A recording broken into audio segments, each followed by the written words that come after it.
Welcome everyone, join us today as we explore the life of British singer-songwriter Peter Sarstedt. With his distinctive voice and lyrical storytelling leaving a lasting impact on fans and fellow artists alike.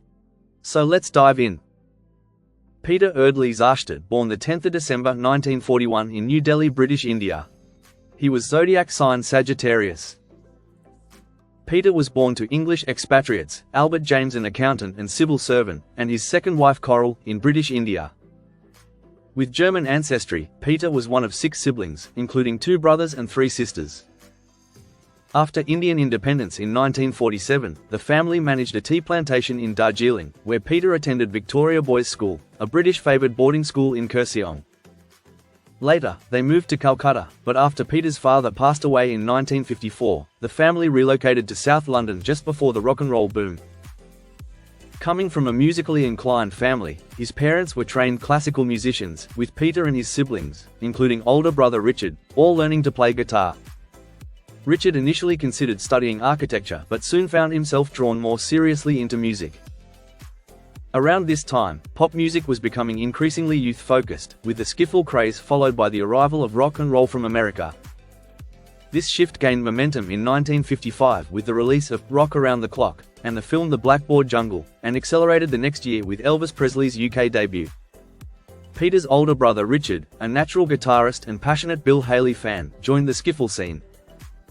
By 1957, Richard, Peter, and their younger brother Clive formed a skiffle band called the Fabulous Five, playing local clubs and coffee bars.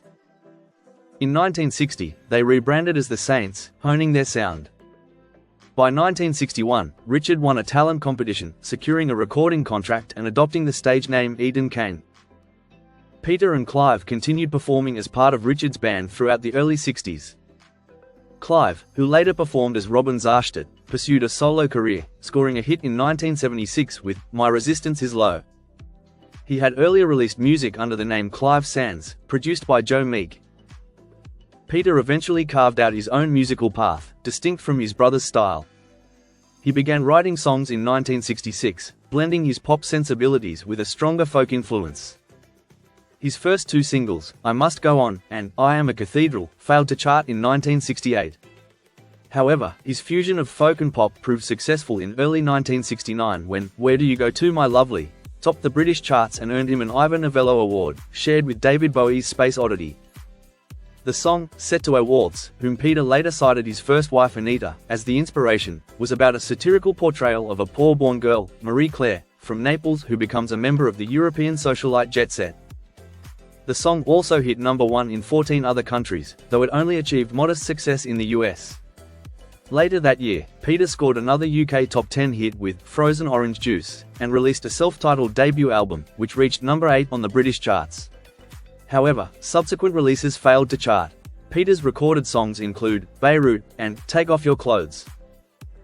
Overture, an instrumental track co-composed by Peter, Ian Green, and Ray Singer, gained significant recognition when it was chosen as the theme music for Keep America Beautiful's iconic Crying Indian public service announcement, starring Iron Eyes Cody. During the 1980s and 1990s, Peter regularly toured southern England as part of the Solid Silver 60s package shows, after returning from a period of living in Denmark. He continued to release new albums and tour into the 1990s and 2000s. In 1997, he released England's Lane, which included a follow-up to his hit song, Where Do You Go To My Lovely, titled The Last of the Breed. In this version, it describes Marie Claire 20 years on and now living in London, naming more people and places such as Claridge's, Harrods and John Galliano. In 2006, Peter brought out an album of new songs called On Song. He also provided harmonies on Don't Think Twice and The Last Thing on My Mind for Canadian singer Peter Thompson's 2007 album Taking a Dive Heart First. In 2007, renewed interest in Peter's music emerged, after his hit, Where Do You Go To My Lovely, was featured in Wes Anderson's films Hotel Chevalier and The Darjeeling Limited. In 2012, a compilation of songs titled Highlights the Demos was released.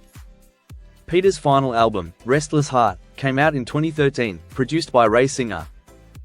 The album included the single, Valentine, with its video directed and produced by Lara Singer. Although a third part of Where Do You Go To, titled Farewell Marie Claire, was planned, it never came to fruition.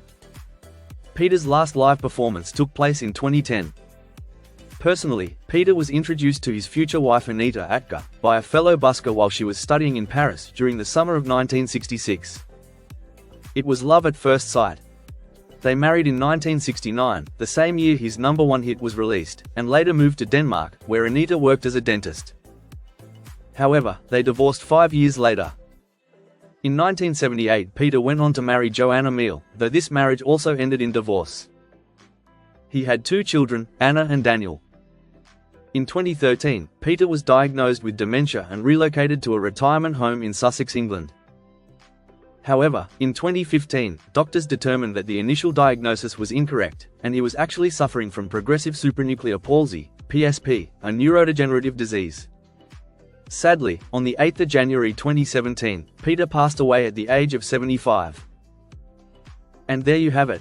Though Peter has passed away, his musical legacy endures. His timeless hit and heartfelt songwriting, of beauty and insight, continue to influence new generations, ensuring his place in the annals of music history. Thanks for watching. Don't forget to like and subscribe for more videos just like this. Take care and bye for now.